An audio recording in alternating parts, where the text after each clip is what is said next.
What's up, everybody? It's Matt from 9 Day Performance. Behind me is a 2023 Dodge Challenger with around 17,000 miles on it that's in the shop after an engine failure. The customer put on long tube headers, and yes, this is normally under warranty, but when you put on long tube headers and aftermarket modifications, the dealership will void your warranty sometimes. This motor has around 17,000 miles on it. Dodge actually did in the description, they said that basically the fueling changes required for long tube headers were not done. Therefore, the cylinders most likely ran lean, which caused a failure. Dodge up there, they said it was caused by a cracked piston. Don't believe that is the case. We bore scoped it. There's nothing cracked on the pistons unless it's something on the bottom end of it. We are hearing a loud rod knocking sound coming from the bottom end of the motor. So we're going to go ahead and get this engine torn out so we can see exactly what the extent of the damage is. Stay tuned, subscribe to the channel so you can see also what we do with this vehicle and when it's rebuilt.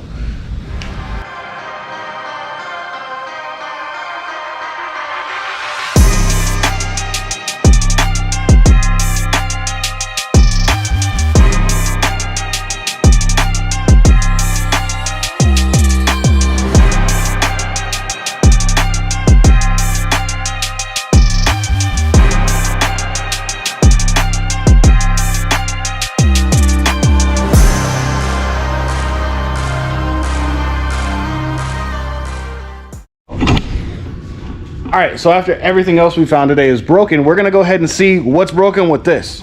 So we're going to pull the oil out of this 22 Scat Pack wide body and see if we can see anything in the oil that would tell us why it's knocking.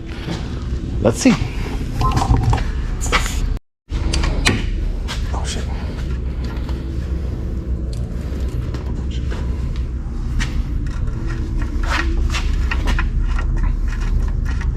Time to see why this one's making noise.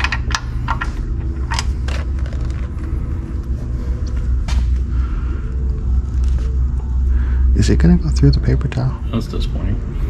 A little bit. There's nothing there. I don't see anything. I don't see anything. Knock knock. Who's there? A rod. I don't think it's filtering through the paper towel. Not really. It will eventually.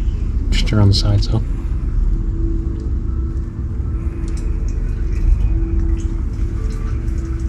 So, ain't no chunkies, but that shit is black. That was uneventful. Shit! I almost dropped the camera. Oh! There's plenty. There's a bunch. So there is indeed metal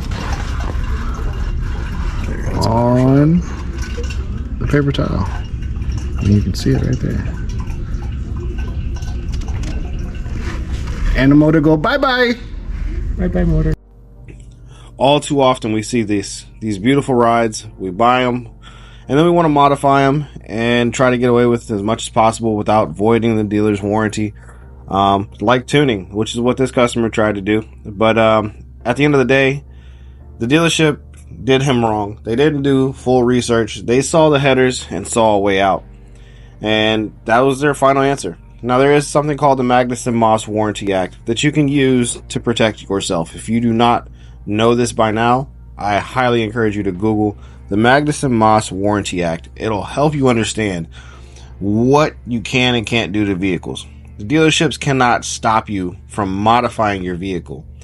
It has to be proven that whatever you do caused the damage to the vehicle. The only problem is most people don't have the money, the time, or anything else to argue and fight with Dodge and the people who have lots of money. But it's one of the risks that you take when you start modifying cars. Pretty soon, the next video, we're going to get this engine tore down. After we get it out of this Challenger, we're going to see exactly what failed. You guys tell me what you think. Was it something caused by the headers? Was it something completely different? Was it just a random parts failure? Well, I guess we'll find that out here shortly. But just remember that if you're going to modify your car, the dealership will know. And people think that you can take the computer and swap it out and swap it back in to go in for warranty. That doesn't work either. The body control module stores your mileage for whenever your vehicle is driven in, and the time you unplug the PCM to the time you plug it back in, the mileage is not going to coincide with each other. And then it stores a P1400 code as well. which is going to automatically tell them that something has been modified or altered with the factory computer when you unlock them, etc. So if you're worried about warranties, don't even try to modify your car. Just leave them stock. Go to a performance shop if you want to, one that you recommend, one that you trust, like us, that can take care of your needs. They can help you out and get you what you need in your vehicle and get you down the road with the performance. A lot of times if you do it on your own, you're just going to be left stranded there with a whole bunch of expensive parts. And at the end of the day, it's what it costs to you and what it's worth to you.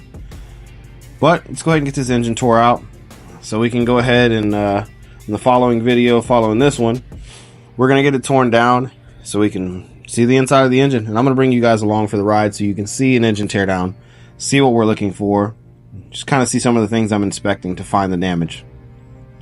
Let's see if we can go ahead and figure out what's wrong with this beautiful Dodge Challenger and figure out what we're going to do to fix it.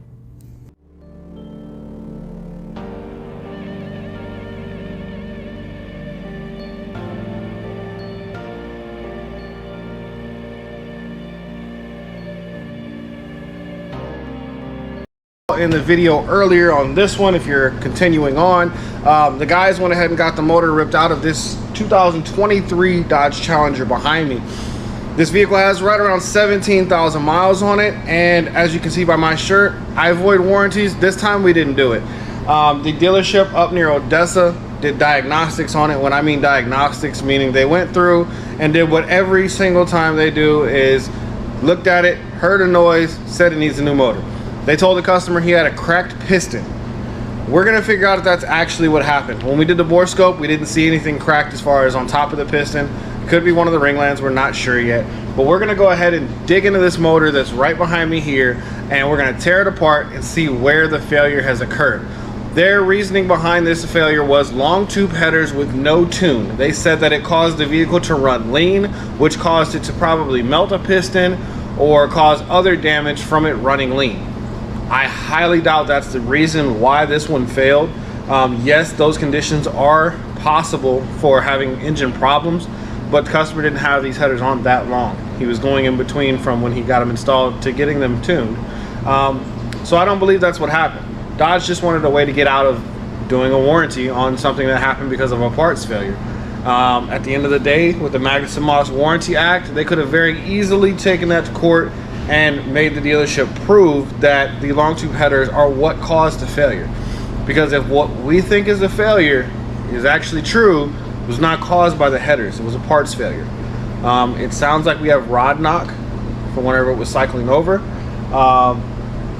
We're gonna tear it apart and see, because if it cracked a rod or spun a main, that's most likely not caused by it running lean, even though it could cause it. That's probably a parts failure ordeal. But I'm going to carry you guys along with me while I do this. I'm not going to do a hyperlapse. I'm going to let you see in real time. I'm going to tear this engine apart.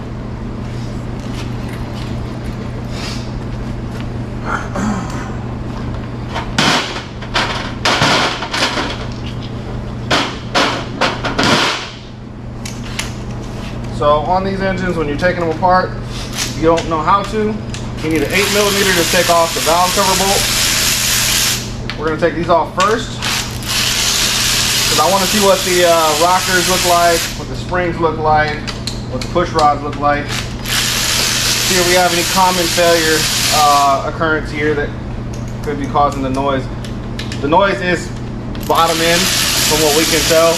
I don't think it's something like camera lifters, but I want to inspect everything.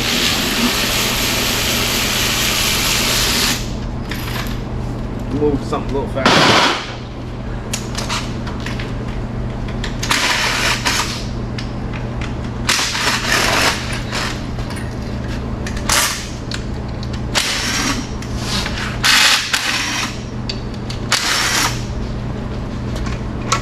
This vehicle's so new that the valve cover's not even stuck to it. It just came off.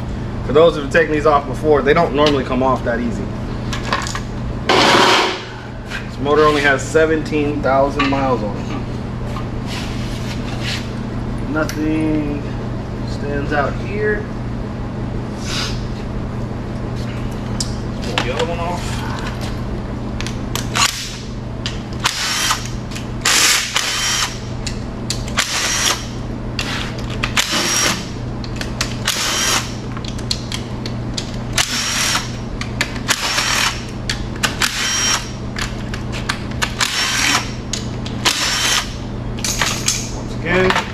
right off like butter. The gasket doesn't even look like it's worn. On this side, it's pretty normal. The failure seemed to come from the passenger side, which is this side. So, I guess let's go ahead and get the heads taken off real quick.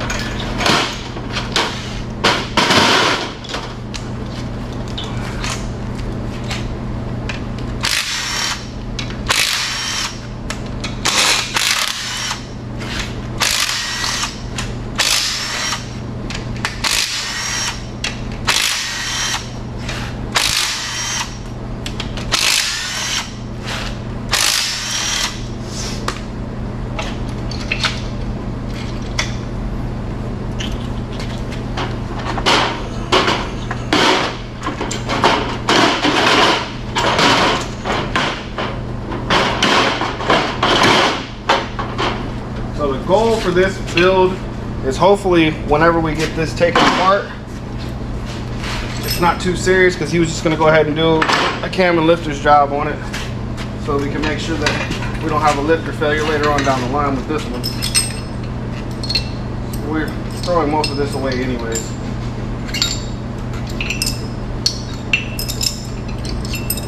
Nothing yet. So we have no bent push rods from what I can see that are obvious. Let's go ahead and get this cylinder head pulled out.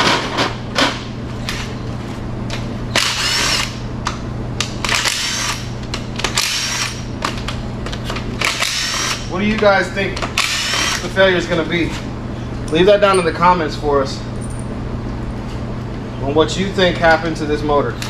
17,000 miles. Only modifications to it are long tube headers. It was catless, if you're asking that question. So I guess he had the cats removed. No, it was not tuned, which is also not good, but we'll see here in a minute.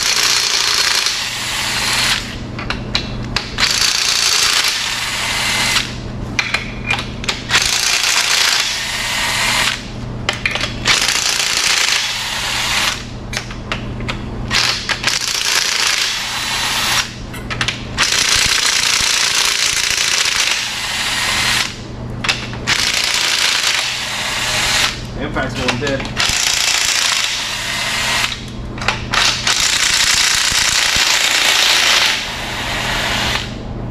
Alright.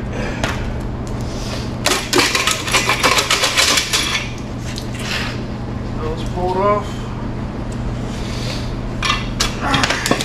Let's see here. Nothing super obvious other than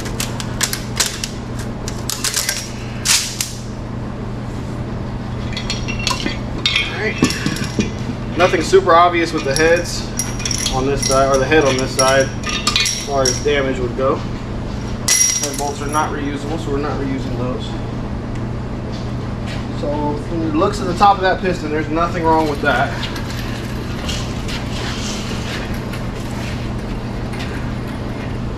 Let's get this other side taken down.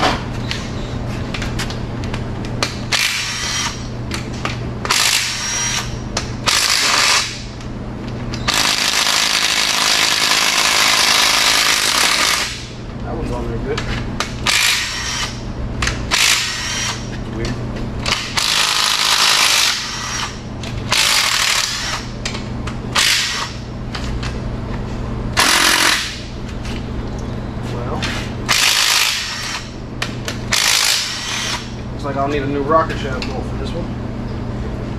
I messed that up. Stretch that out a little bit.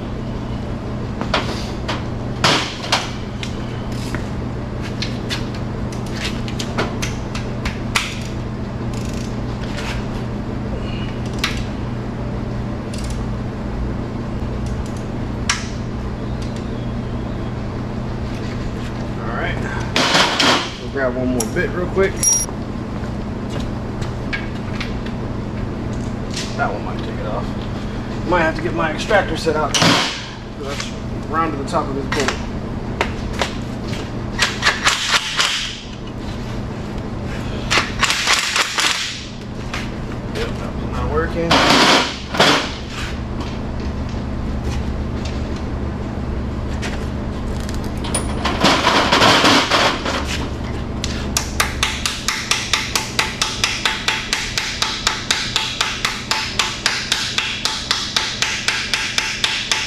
I'm doing here, if you've never done it, I have a 3/8 socket,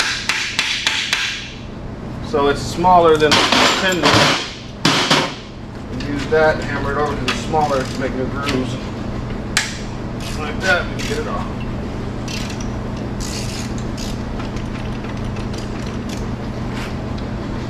And then of course it gets stuck.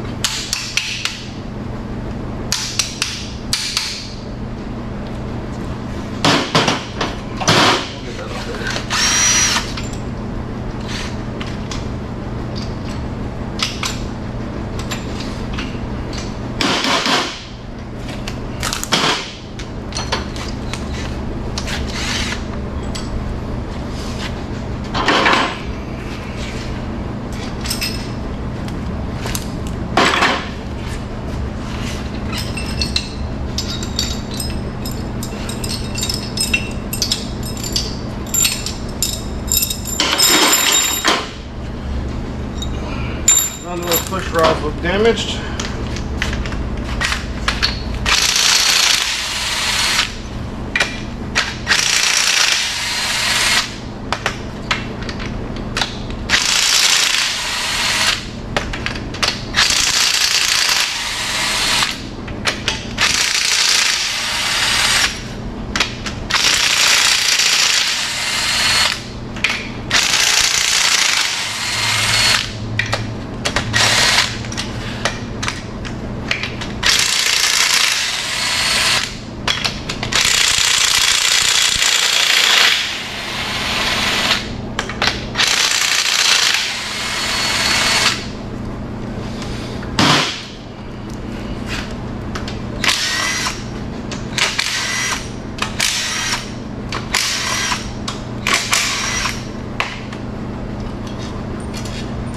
Alright, got all those out.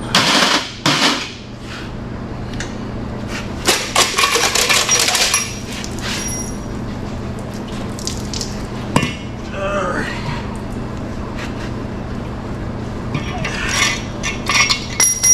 And the cylinder head is not damaged.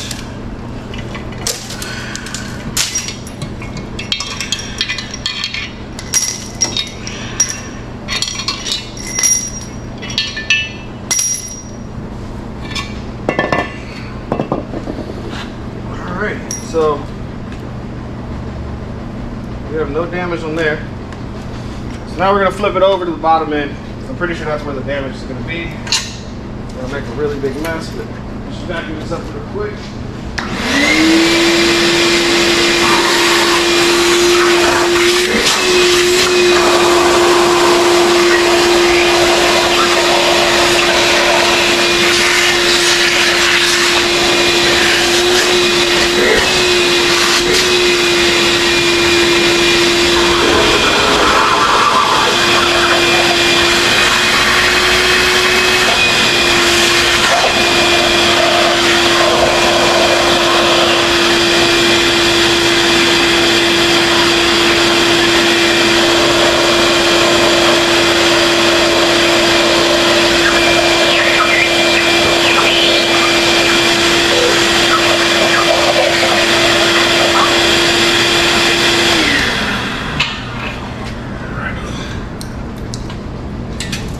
Let's see here.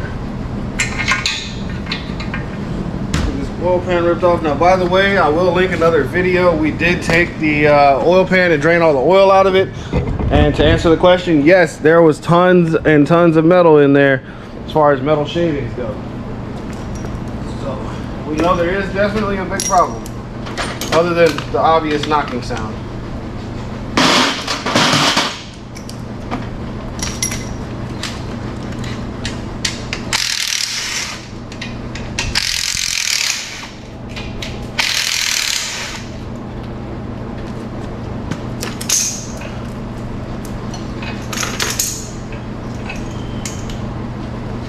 All of the bolts that I removed, they all get labeled and bagged and tagged, so nothing gets lost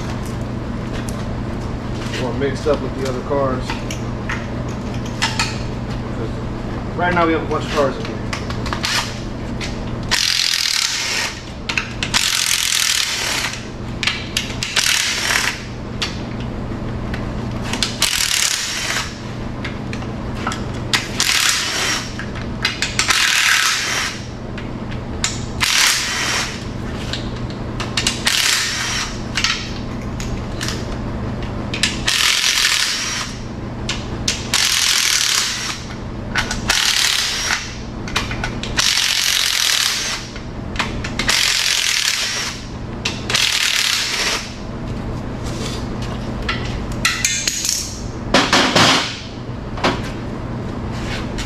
That's odd.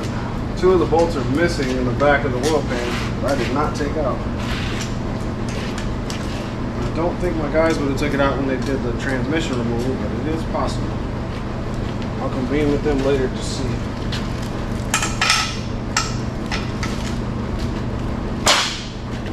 That.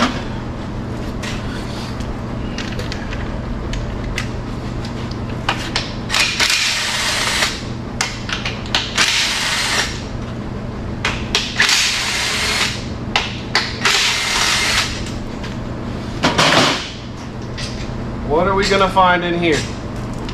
That's the question.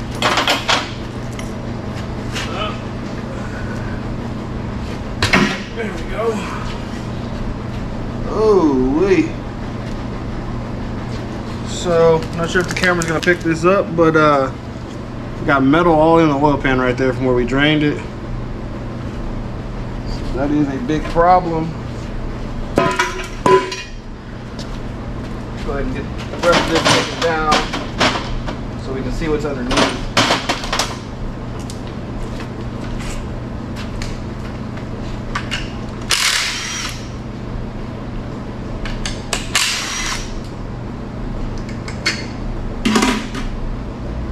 The metal going through it, this oil pump is trash. It will not be being reused.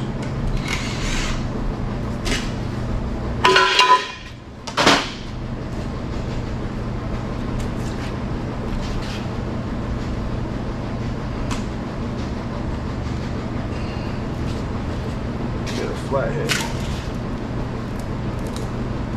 it's not as easy to get off as the other one.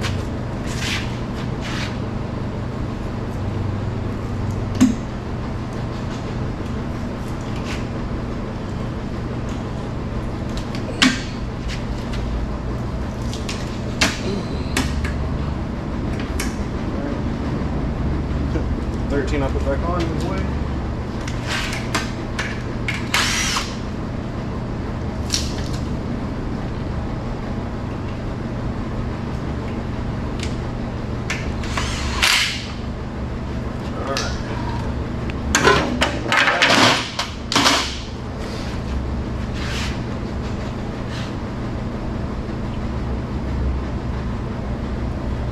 Seeing anything obvious yet.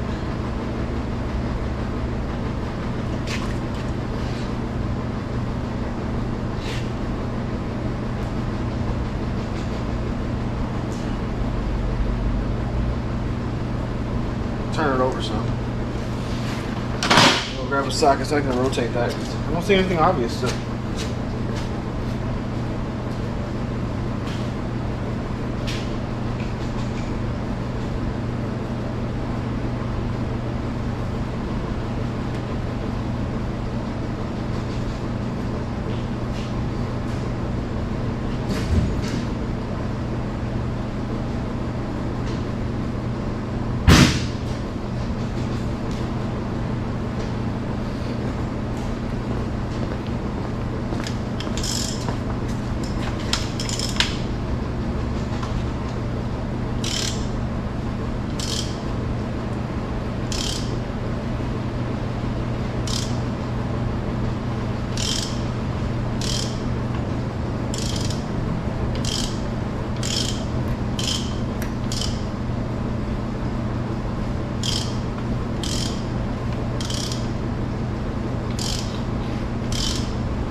And I found it.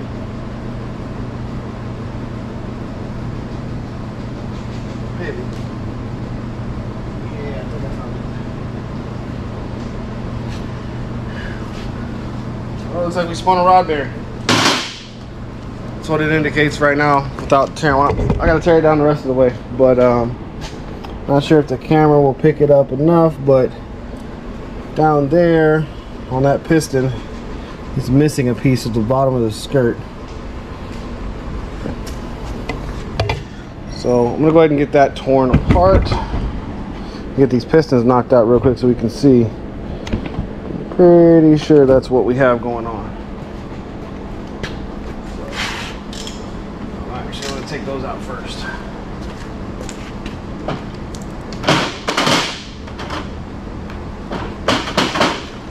Pretty obvious to me, but gotta make sure.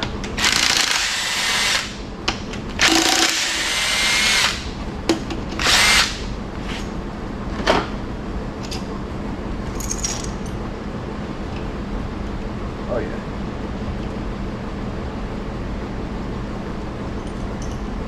We have some scoring on the inside of the bearing there.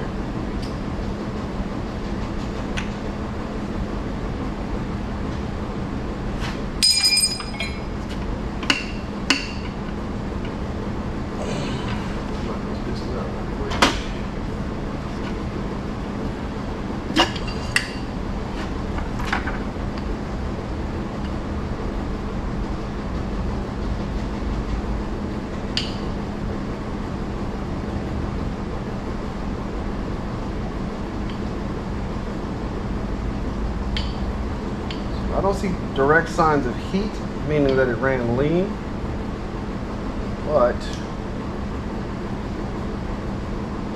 the rods are a little scored up. Bearings don't look that bad.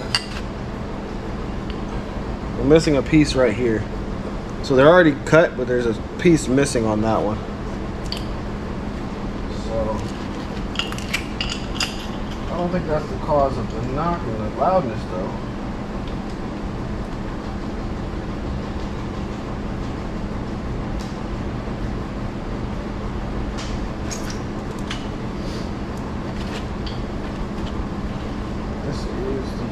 Passenger side.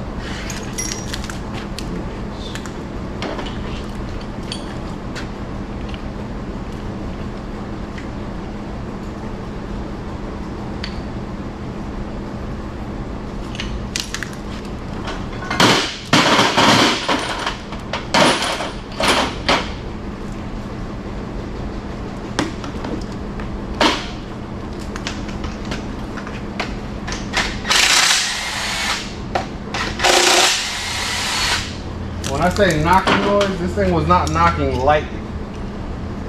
This thing was knocking very, very loudly. A little marking there. Bearing doesn't look bad.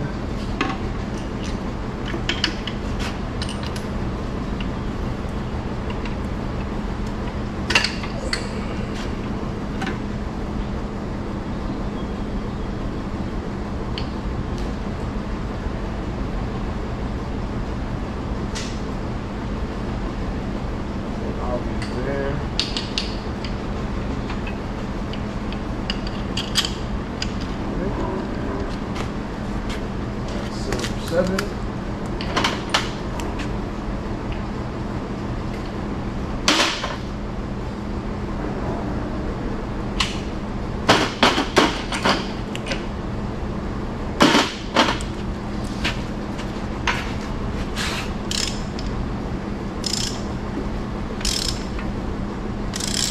I do feel a little binding when I'm trying to crank those.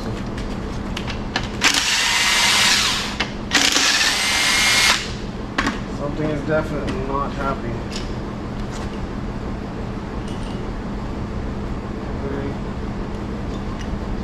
Cap looks good. Oh, found it.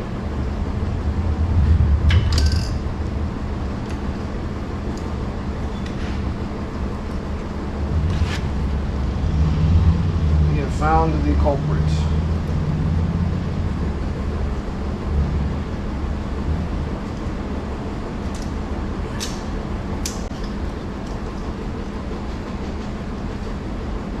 I can't even get it off. It has a spun rod bearing very badly.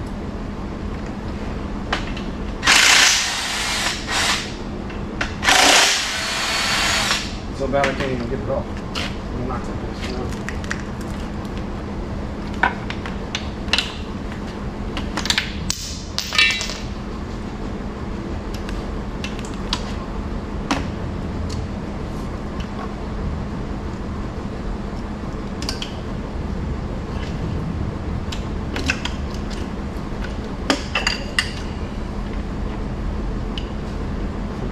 see the bearings aren't even coming off with this.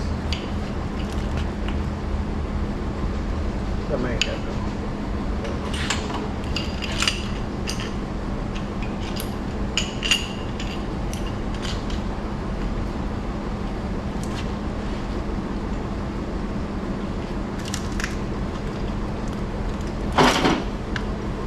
Mark this one.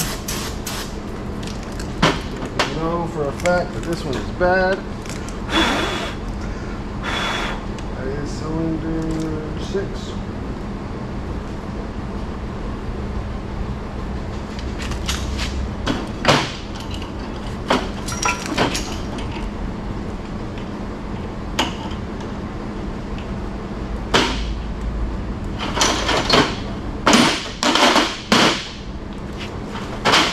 So who thought rod bearing? That's the question. Leave that in the comments. If you guessed rod bearing, you were correct. Let's see what the rest of these look like. I can show you how bad this rod bearing is.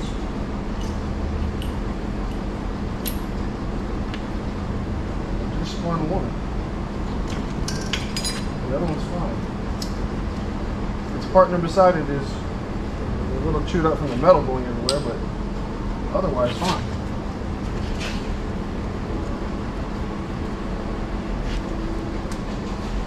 This is the culprit. As you can see, they're kind of stuck together. Rod bearings are not supposed to look like that. So they flattened out and spun. So I don't think this was a cause of the long tube headers. I really don't. It could have got hot in that cylinder. Could have heated up the rod and all, but I'm not convinced that the headers caused that.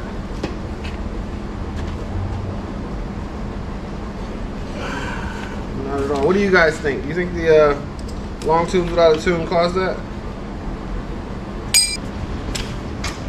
Get ready to do a mid-muffler delete on the scat.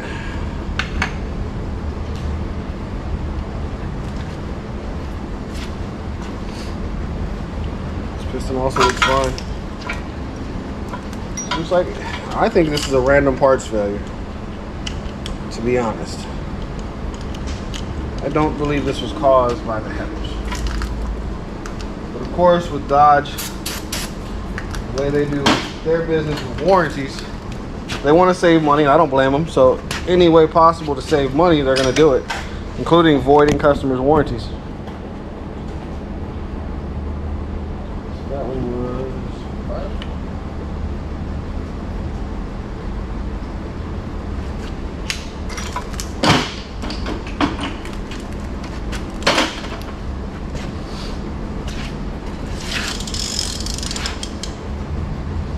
To be honest, I don't even think the crank is really damaged.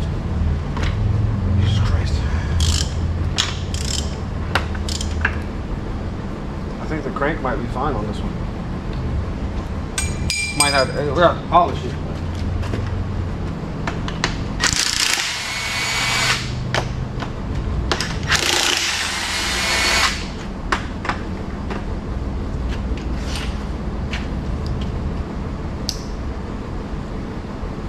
Perfectly fine. That one had no markings at all.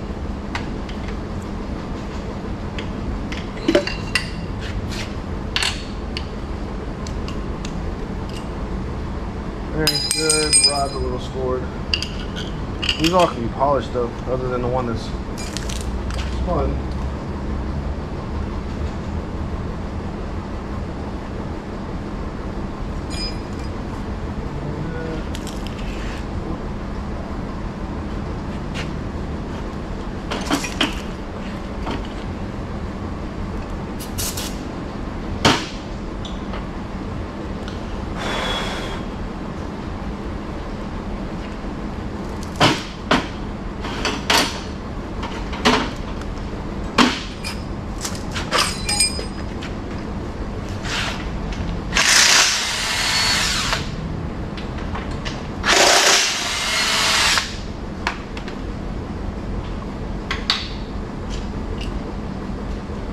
Now what's next for this one is we'll probably end up we'll get the crank checked by the machine shop to see if it can be cleaned up. If not, we have a spare crank we can use. This one's going to get FRP forged drop-ins and rods because he wants to later on be able to throw some power at it. So he said right now is the perfect time since Dodge already voided his warranty. We might as well go ahead and upgrade. I agree. Might as well. We're going to go ahead and do, since we don't have to do a stroker because we have options here and I don't think the block's tore up, we're probably going to do the Tomahawk 2.0 cam in this one with a stall converter.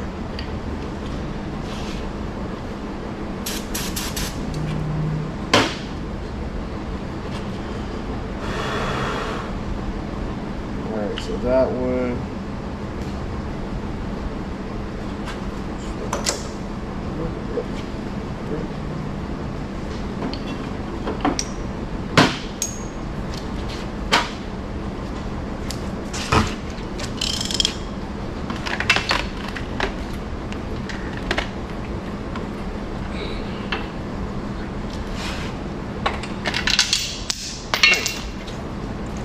Drop stuff. Oh!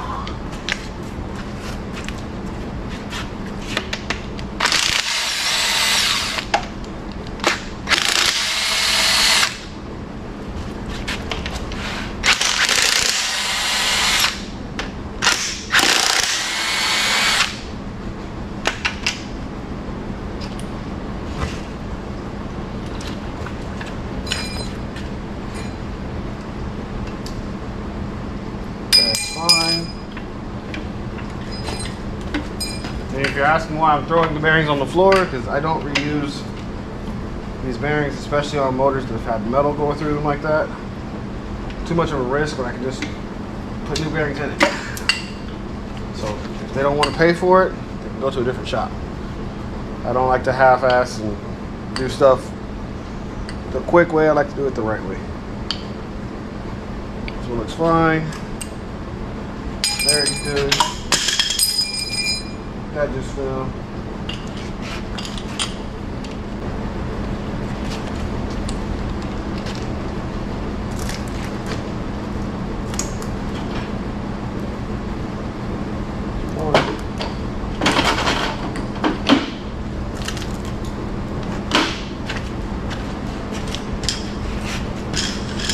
Alrighty, so now that we found the culprit, you guys can hang around. I'm going to tear the rest of this apart. Go ahead and speed things up a little bit. If you have any questions, leave them in the comments. What do you guys think? Did this failure happen because of long tube headers and not being tuned, or because of long tube headers, or was this simply a Dodge parts failure that got thrown on the customer because he decided to modify his car? You guys tell me in the comments. I'm going to jump back into this.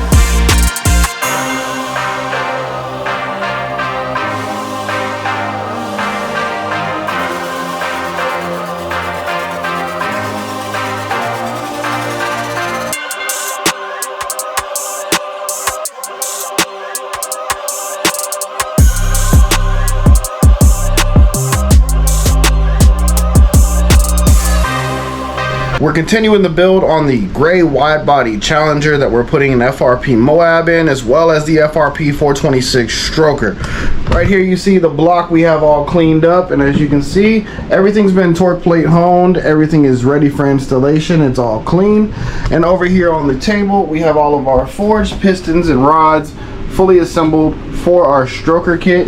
Down here below the table is our crank for our stroker kit, all forged. So forged, and that's just an iron block. But hey, it's ready for the power, it's ready for the cam, it's ready for the upgrades. So we're gonna get right into that. First things first, we already got it cleaned up. All of our clearances have been checked as far as the pistons go. We're gonna go ahead and get the crank set in here, and we're gonna go ahead and start getting our pistons dropped in place. And we'll do a quick little hyperlapse so you can watch us along the way. If you guys don't know how to already as far as assembling pistons or how to install pistons, I'll leave the links to those in the description. We have videos on the website already, or on YouTube already, of how to do this installation process. This will be a quick installation of the stroker kit. We'll get this short block put together and get it back in the car here this week. Let's go ahead and jump into it.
All right, everybody. So we got the crank in, we got the mains in. Our clearances are all good on that. Our studs are installed. We have ARP main studs. We're going to do regular head bolts on this one. We're going to go ahead and get the pistons slapped in. We're going to get everything torqued down. We've already measured our specs for our clearance. Our bearings are good on our mains, on our rods, on our thrust. Everything's set. Everything's oiled down and lubricated. We got our rods broken loose. As you can see over here, our rods are lined up, ready to go in. And those are forged pistons and rods. So we're gonna go ahead and get that installed in the block so we can go ahead and get the lifters in, get the brand new FRP MOAB cam thrown in this 426 NA stroker, and then we're gonna get the lifters installed. Once we get the lifters installed, we'll slap some head gaskets, some heads on it, and we'll be ready to get it thrown back in the car for the customers so we can go ahead and get it fired up so we can see what this MOAB really sounds like. I personally have not installed a MOAB yet in the shop, so this will be the first MOAB we have. Currently the biggest cam we have had in the shop is Black Betty, that custom grind Sentinel cam. And if you haven't heard from that one already, make sure you go check out the comments section. I'm going to leave it in the description. Black Betty's links to the video. That cam is obnoxious and loud. Make sure you check out that video.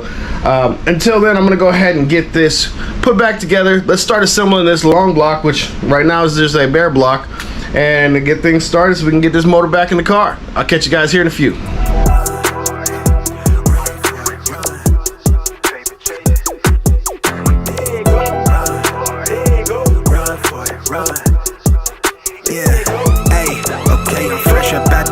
Time I did, I pay my dues, affiliated to this paper. I need freedom from my family line. Draw my life design up like fine art. I'm jumping out just to unfamiliar coordinates. Hopped off the porch like I could touch the sky. Red is not one trillion. The ism talk the water out your faucet. Look at me flossing, I'm so wavy I could change the tide. My intuition sense the hatred in your ways. You imitated, forging lines, claim meaning means that's just to justify. Yeah, right. West side, born maritime. Creole baby, my bloodline. My lungs clouded and my thoughts crowded. Say all I see is these dollar signs. Finna make a play and that sound delay. On mamas, I testify. Run for it, run for it, run. I'm out here paper chasing, looking for the funds. Run for it, run for it, run. I'm out here paper chasing, looking for the funds. Run for it, run for it, run. I'm out here paper chasing, looking for the funds. Run for it, run for it, run. I'm out here paper chasing, looking for the funds. You ain't recognized game. I'm from the Bay, okay, I'm versatile and my slang was different. I'm lane switching with the same people that I came up in this thing with. My head swivel, I'm homebound, got a target back on my backside. The cat peeling with the cast iron, better run for it, run before I catch you. Niggas out ball it, block it, trying to stop my blessing. Gamble with your life, don't bet it, don't bet it. They can't stop my blessing, you do best not to test it. Yeah, you right, real all in my blood supply. Take it ball up top, finna make a play. I cast a lob like I'm Jalen, baby. No co-signer, no co-pilot. They pen pals, my flow designer. My brain signal out of range with it. My palm mission is a dollar sign. If I say it twice, then I meant it right. My brain signal out of range with it. My palm mission is a dollar sign. You know, co-signer, no co-pilot. They pen pals, my flow designer. My brain signal out of range with it. My palm mission is a dollar sign. Run for it, run for it, run. I'm out here paper chasing, looking for the funds. Run for it, run for it, run. I'm out here paper chasing, looking for the funds. Run for it, run for it, run. I'm out here paper chasing, looking for the funds. Run for it, run for it, run. I'm out here paper chasing, looking for the funds.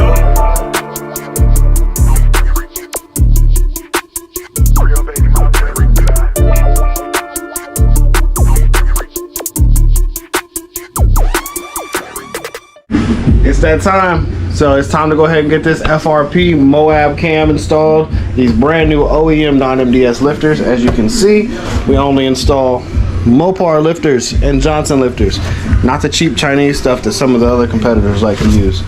Then we have the FRP MOAB cam, 243, 253. It's a pretty good size cam for a Hemi. We're gonna get these lifters slapped in, get them bled down, get the cam in, get everything lubed up. Let's go ahead and get this put together. Almost there.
dyno today, we have the 426 owned by our customer up out of Odessa that came in with a blown engine. 17,000 miles. The dealership voided his warranty. And we took care of him. We put a 426 stroker, FRP MOAB cam in it.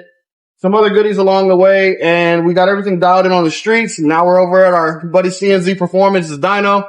And we're going to go ahead and get this one dyno tuned and go ahead and see how much power it makes. Make sure you guys leave in the comments how much power you think this one's going to make at the end. And we'll make sure to show you the video so you can see the full results on how much power this one's laying down.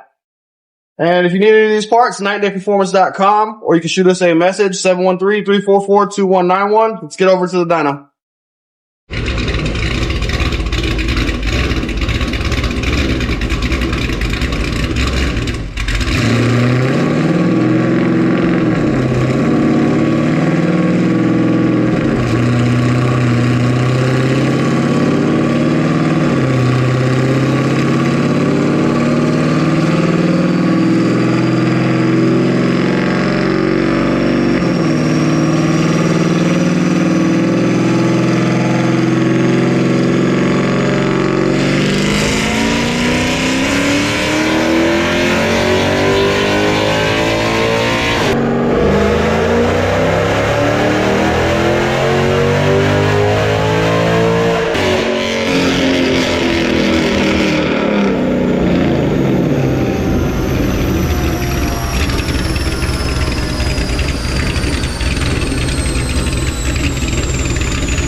All right, so as you can see on the screen, we have our dyno results, and the results are in 509 rear wheel horsepower and 525 pound-feet of torque.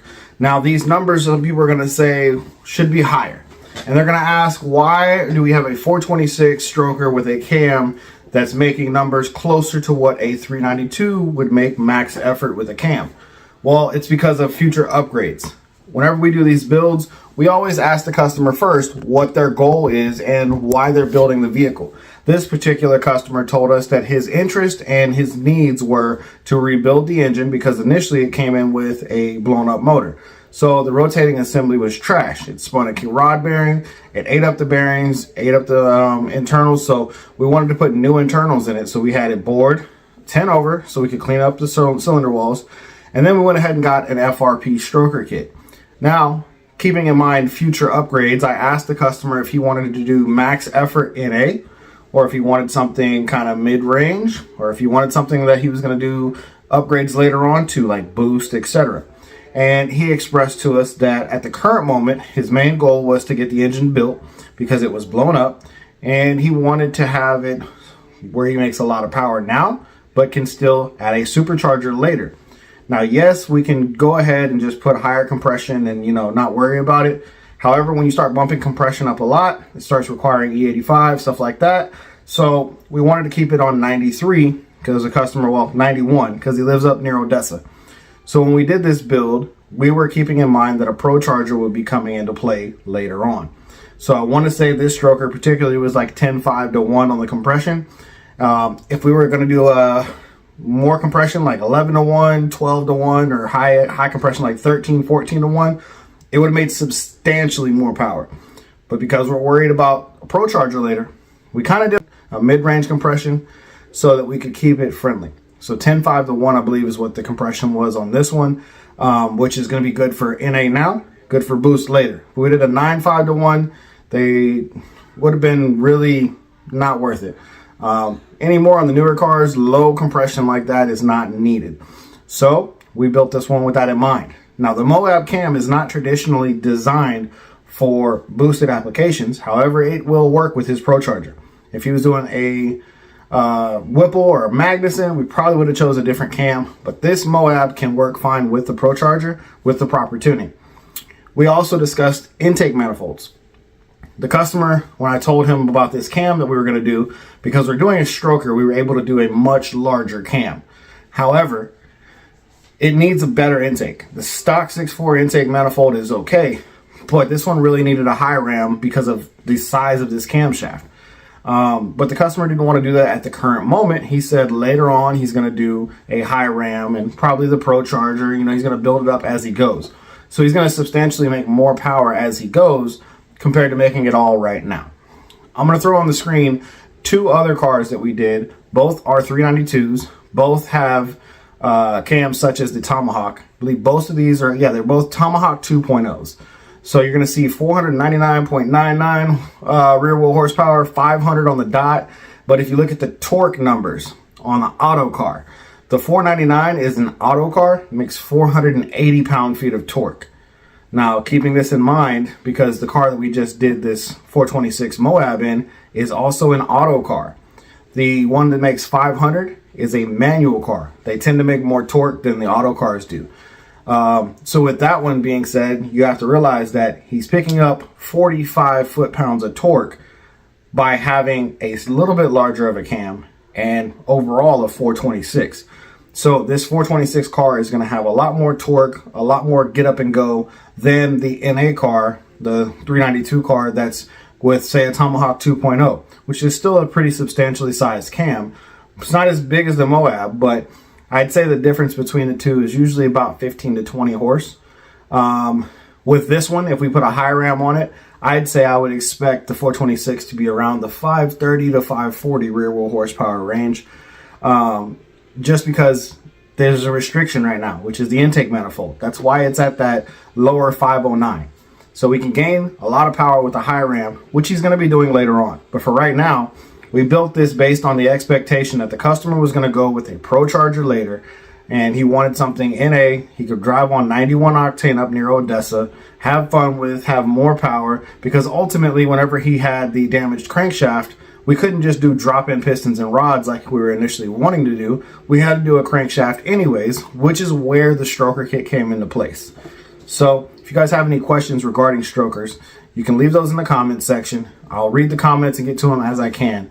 But I wanted to go over that because I know when people see these horsepower numbers, they're going to say, man, that's a lot of work for basically 510 rear wheel horsepower. You have to realize certain things. More torque. This is going to be geared to use a high ram later, unlike the other cams. This is geared for a Pro Charger later on, so the compression is still friendly where he can put a Pro Charger on and not immediately have to go E85. And things like that would have been a little different if we would have done higher compression. So it's all about the build. That's why whenever we do builds, I ask the customer, what are their end goals? What are their aspirations? What do they want the car to be able to do? What are they planning on changing with the vehicle? All of those things are very important when we're discussing camshaft selection, stroker selections, etc., etc., etc. So to answer the question, yes, we could have made more power with this one by going with a higher compression. We could have made more power by going with a high ram right now, but ultimately this engine was not designed to make its potential right now. It was designed to have a lot of power, be snappy, be torquey, and still be ready to add a Pro Charger later on down the line and add a high ram and take advantage of all the power levels. So stay tuned. We do have a few drivability things to work out later on once we do the high ram on this car, because it does have a 4,000 stall. It does have a really, really big cam. So some of the idle things that you are going to hear in the reaction video whenever he starts driving, we have to tweak those a little bit. But at the end of the day, it made good power. It sounds good. Let's get back to the video and let's see what happens when Tristan takes the customer on a test drive the following day. What's going on, everybody? It's Tristan at 9 Day Performance. Another beautiful day here in Houston. We are wrapping up the 426 build with the MOAB. Gonna go ahead and go on a test ride with the customer and get his reaction.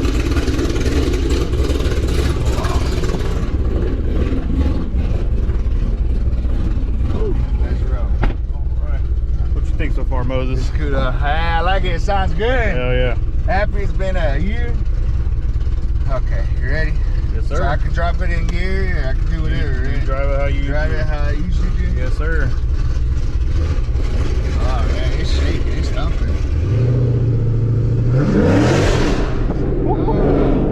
Oh shit. Man. I'm liking it. Love it. Go out to the left. To the left? Yes, sir. Okay. Man, it got some big kickback.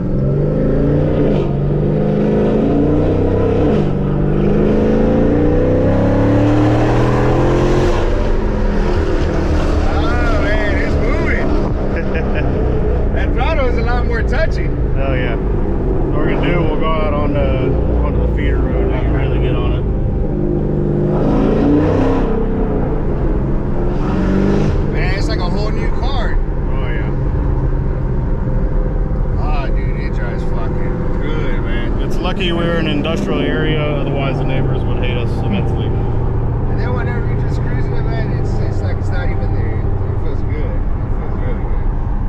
saying a lot, this does have a MOAB FRP cam as well as a 4000 stall converter. Usually, you know, with most people, they think that these aren't very drivable at this level, but I tell you, I will still daily this car. So.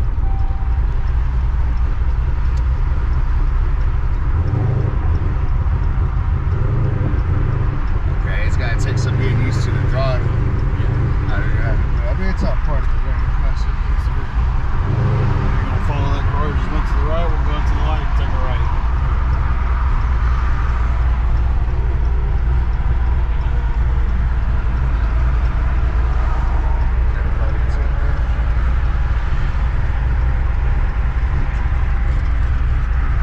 Yeah, it moved.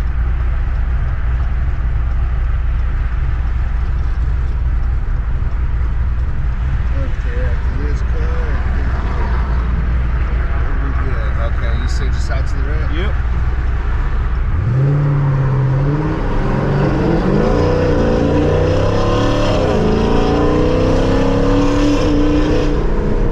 Oh yeah, man, it's smooth. You love it, It's don't you? smooth, I love it. Good. Hell It's yeah. my first cam car I ever had, so it's gonna be a learning process.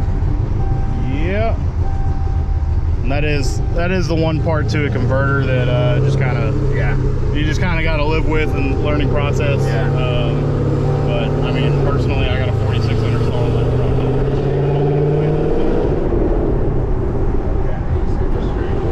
Take a right. Yeah.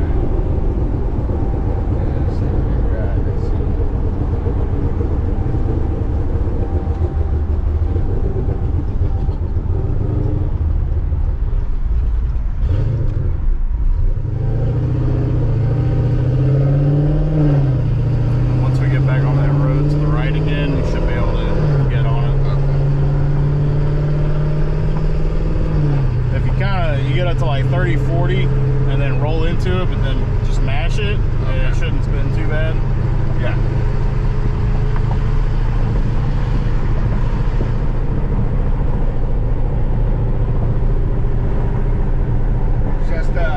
It's just the stopping where it's a big cam. It's kind of like, oh shit, the thing is gonna die, but then it don't. Yeah. That's gonna be a growing stone too, you know. Oh shit. Okay, to the right here. Right? Yep.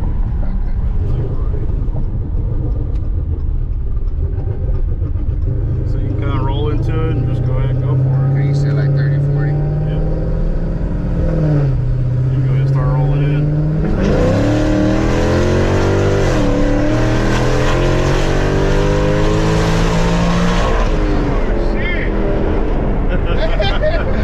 Man, I rode into it quite a bit. Oh shit.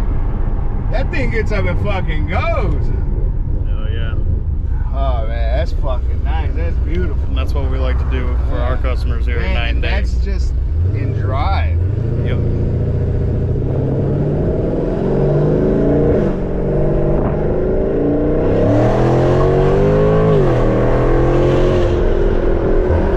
Oh man. Come on, Moses gonna get us in jail. Oh no. Oh man, I'm a crazy bag. Man, it's shit. Oh, it's perfect. Man, this is good. The only thing you can notice about it is whenever you're coming to a stop and you're there at a stop sign. That's about yeah, but rather than that, I mean, it drives good. You got the fucking power there. Yep. And again, that's why, like we were talking with Ryan, the preferable intake to use is the high ramp, just because it'll keep a lot of that low end gas behind it. Man, you got to go my radio's on.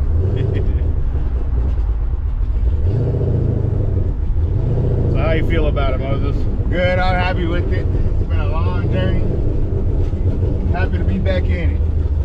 Like I said, it's just a growing stone. You know, getting used to a cam car, first one.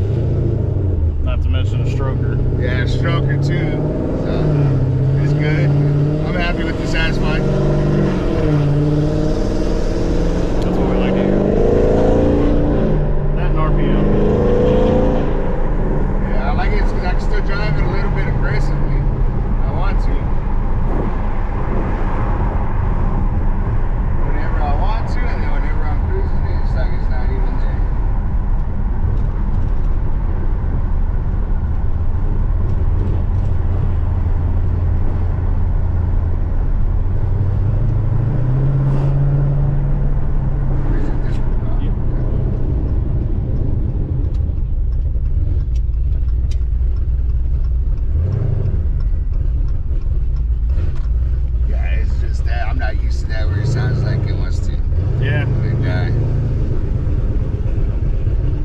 pretty normal for camshafts. They're fairly large, especially for the Hemi application, the way he likes to build them. Man, it sounds good. Oh yeah, man. It sounds really, really good. Sour clip of this is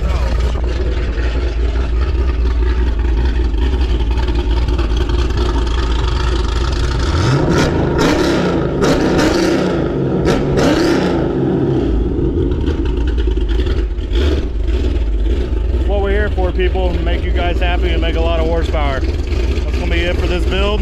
See you guys next time.